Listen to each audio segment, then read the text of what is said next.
गाय और किसान की कहानी। बहुत समय पहले की बात है। एक छोटे से गांव में राम नाम का किसान रहता था। राम मेहनती तो था, पर उसकी जमीन बहुत उपजाऊ नहीं थी।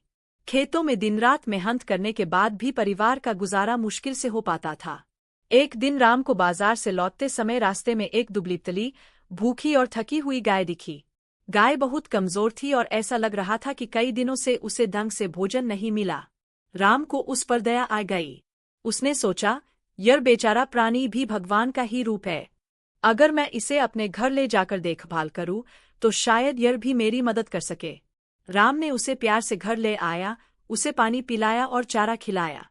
उसकी पत्नी ने पहले तो एतराज किया कि पहले से ही घर में खाने को कम है, अब एक और मुँह भरने को ले आए। लेकिन राम ने समझाया कि दया करना सबसे बड़ा धर्म है। दिन बीतते गए। राम रोज गाय की खूब सेवा करता। समय के साथ गाय स्वस्थ और तंदुरुस्त हो गई। कुछ महीनों बाद वह दूध देने लगी। उस दूध से राम का घर भरने लगा। बच्चों को पौष्टिक भोजन मिलने लगा और राम दूध बेचकर थोड़े पैसे भी कमाने लगा। धीरे धीरे राम की हालत सुधरने लगी। गांव के लोग भी अब उससे दूध लेने आने लगे। राम की गाय सबकी प्यारी हो गई। राम ने कभी भी गाय का शोषण नहीं किया। जब भी वह थकी होती, वह उसे आराम करने देता। वह हमेशा उसे अपने परिवार के सदस्य की तरह मानता। गाय भी जैसे राम की सेवा और प्रेम को समझती थी। सुबह होते ही वह मीठी आवाज में रंभाती, मानो किसान को धन्यवाद कह रही हो। कुछ सालों बाद गांव में अकाल पड़ा। खेतों में फसल नष्ट हो गई, लोग भूख से परेशान हो गए। लेकिन राम के पास गाय का दूध था। उसने दूध बेचकर सिर्फ अपने परिवार का पेट ही नहीं भरा, बल्कि गांव के बच्चों और बूढ़ों को भी दूध पिलाया। उसकी इस दयालुता के कारण गांव के लोग उसे बहुत मानने लगे। गाय और किसान की यह दोस्ती पूरे गांव के लिए मिसाल बन गई। सभी ने समझा कि दया और सेवा का फल हमेशा मीठा होता है। शिक्षा, मोरल। दया और सेवा कभी व्यर्थ नहीं जाती। यदि हम दूसरों की मदद करेंगे, तो ईश्वर किसी न किसी रूप में हमारी मदद जरूर करेंगे। पशु पक्षियों से प्रेम और करुणा रखना ही सच्चा मानव धर्म है। गांव में पन्ना अकाल। गांव रामपुर हमेशा अपनी हरी भरी फसलों और मीठे पानी के कुओं के लिए मशहूर था। खेतों में सरसों की पीली चादर और गेहूं की लहराती बालियां गांव वालों की खुशियों का आधार थीं।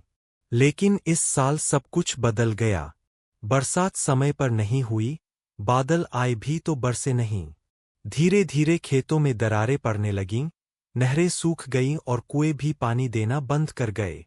अकाल ने पूरे गांव को जकड़ लिया। किसान दिनरात आसमान की ओर टकटकी लगाए रहते, पर बूंद तक नहीं गिरती। मवेशी भूख प्यास से कमजोर हो गए। जिन घरों में कभी अन्न से भरे कोठार होते थे, वहां अब खाली बर्तन पड़े रहते। बच्चों की हंसी गायब हो गई और बुजुर्ग चिंतित निगाहों से भविष्य को देखने लगे। गांव की पंचायत ने पास के कस्बे से पानी और अनाज मंगवाने का प्रयास किया, लेकिन हर जगह हालात खराब थे। लोग मजबूर होकर शहरों की ओर पलायन करने लगे।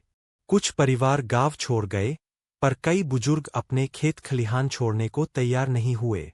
वे कहते, यह धरती हमारी माँ है, इसे कैसे छोड़ दें। इसी बीच कुछ युवाओं ने मिलकर एक योजना बनाई। उन्होंने पास के पहाड़ से पानी लाने के लिए नहर खोदनी शुरू की। दिनरात की मेहनत के बाद धीरे धीरे पानी गांव तक पहुंचा। सूखे खेतों में फिर से हरियाली दिखने लगी। गांव वालों ने राहत की सांस ली।